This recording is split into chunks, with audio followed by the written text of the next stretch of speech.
برداشت کړ مت به خپل اده خبره کړه اسم د په بر لوست اده مرته وی شادو چې په خیر باندې شوي د څومره طالبې دي چې وکړه چې په خیر کې به شاتر کری پخاوه مت به خوان نه روکول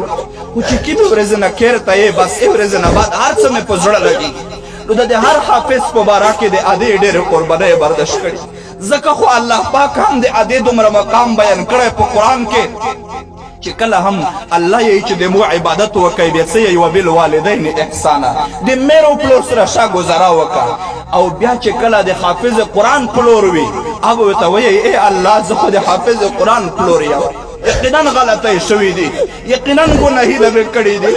خو لیکن زه چې کله د حافظ مې مدرسې ته فرخ کړی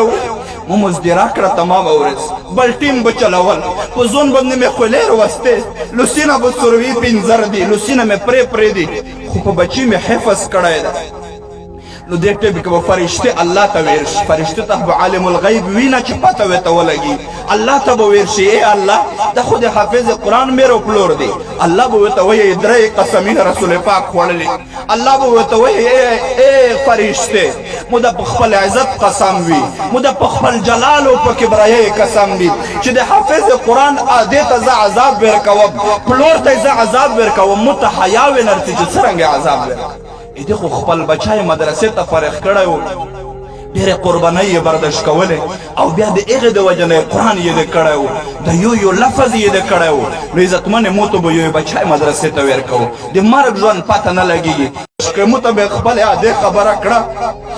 اسم د په بر لوست اده مرته وی شادو چې په خیر باندې شوي د څومره طالبې دي چې وکړه چې په خیر کې به شاتر کری پخاوه مت به خوان نه روکول